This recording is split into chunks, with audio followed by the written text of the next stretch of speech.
Hi everyone, today we will be solving College Board AP Chemistry Free Response Question 6, Part D 1 and 2 from 2006 and Question 3, Parts D and E and 1 and 2 from E from 2009. Let's get started. Starting with Question 6 from 2006, it's Question 6, trust me. Part D, Part 1, asks us to consider the four reaction energy profile diagrams. We need to identify the two diagrams that represent the same reaction and identify which of the diagrams represent the catalyzed reaction pathway. If you look at the first three diagrams, you'll see that the product line is lower than the reactant line. And if you look at diagram 4, you'll see that the product line is higher than the reactant line. So immediately we can eliminate diagram 4. Next, if you look at the product line in diagrams 1, 2, and 3, you'll see that 1 and 2 are relatively similar, and diagram 3 has a product line that's significantly lower.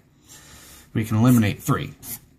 That leaves us with the reaction 1 and 2 are the same. To answer the next part of the question, you will need to understand what a catalyst does.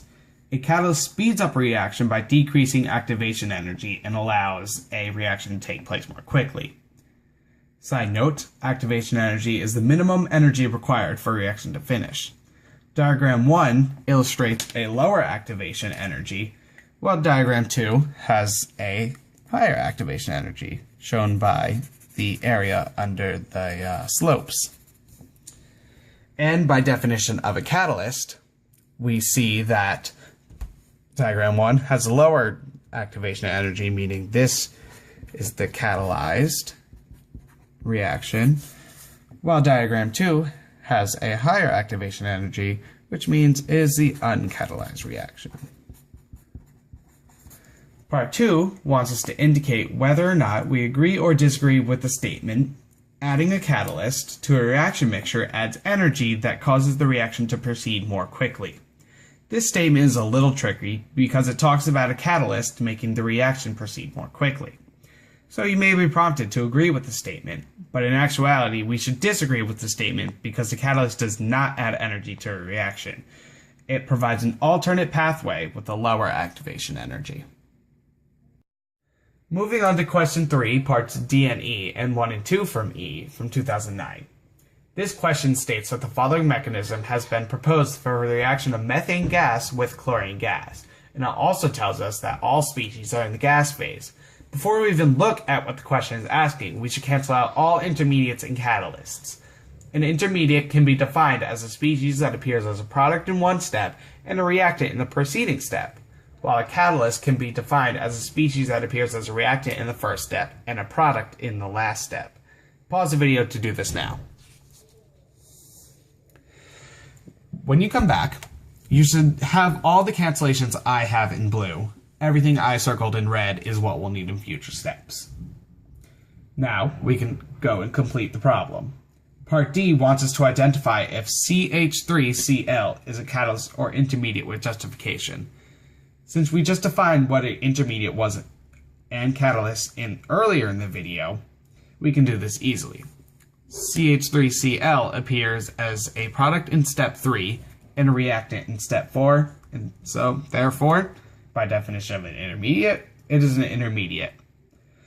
Part E wants us to identify the order of the reaction with respect to each of the following according to the mechanism with justification. In part 1, we need to identify the order with respect to CH4, circled in step 2. To do this, you need to understand that in a mechanism, the slow step is the rate determining step. Also, only use the reactants in the rate equation. So, if you look at what they gave you, you see a fast equilibrium, slow, fast, fast, and fast. Step 2 is the slow rate determining step. A way to help you remember this is that you are only strong as your weakest link. So, we need to identify the order now. As a quick note, rate equals K times A to the X, B to the X, C to the X, X being the order. Now if we go back to step 2, we see that CH4 appears as a reactant, and it has a coefficient of 1, so the order to CH4 is 1. In part 2, we need to identify the order with respect to Cl2. But if we look at the slow rate determining step, we see that Cl2 does not appear as a reactant. It only appears as a reactant in step 1. But we see in step 1, there's an equilibrium going on. So we can exchange the Cl that appears in both step 1 and step 2 with the Cl. But if you notice, the coefficients are not the same. So we need to do a quick calculation, shown here.